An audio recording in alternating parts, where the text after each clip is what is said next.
Maharashtra superfast news चॅनलमध्ये आपले सहर्ष स्वागत आहे।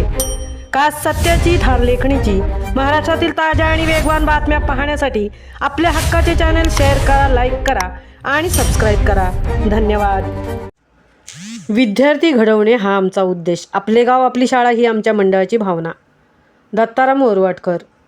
ग्रामीण शाळा टिकवण्यासाठी सर्वांच्या सहकार्याची गरज, उमेश मोरे।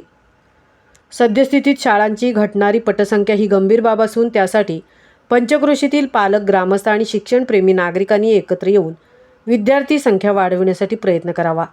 विद्यार्थी घडवणं हा उद्देश डोळ्यासमोर ठेवून आपले गाव आपली शाळा हीच आमच्या मंडळाची भावना असल्याचे मत स्वर्गीय Shantaram Shankar Jadhav new English school Palchir विद्यालयात आयोजित खडकवणे ग्रामस्थ मंडळ मुंबई पुणे व माजी विद्यार्थी संघटना स्नेहमेळावा कार्यक्रमात बोलताना व्यक्त केले।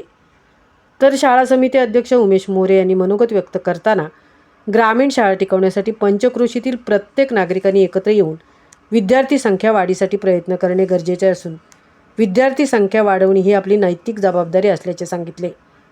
यावेळी व्यासपीठावर पोलादपूर पंचायत समितीचे माजी सभापती महादेव निविलकर, मुंबई ठाणे ग्रामस्थ मंडळ खडकवणे अध्यक्ष दत्ताराम वरवाडकर, सेक्रेटरी बाळकृष्ण देवळकर, खजिनदार गोविंद वरवाडकर, पुणे ग्रामस्थ मंडळ कमिटी प्रमुख भागोजी निविलकर, पोलीस पाटील आनंद निविलकर, एकनाथ निविलकर, संदीप साळवी, निलेश अजगणकर, अरुण वरवाडकर, विलास वरवाडकर, शाळा समितीचे अध्यक्ष उमेश मोरे, उपाध्यक्ष निवृत्ती जाधव, केंद्रप्रमुख सुदाम राणे, मुख्याध्यापक संजय जैतपाळ आदी मान्यवर माजी विद्यार्थी मोठ्या संख्येने उपस्थित होते। यावेळी खडकवणे ग्रामस्थ मंडळ मुंबई पुणे यांच्या वतीने पळचीर विद्यालयास 10,000 रुपये रकमेचे विज्ञान साहित्य धनादेश मान्यवरांच्या हस्ते सुपूर्द करण्यात आले। या कार्यक्रमाचे प्रास्ताविक मुख्याध्यापक संजय जैतपाळ यांनी तर सूत्रसंचालन प्रल्हाद चिविलकर यांनी केले। महाराष्ट्र सुपरफास्टसाठी धनराज गोपाळ, सौतृप्ती भोईर, पोलादपूर।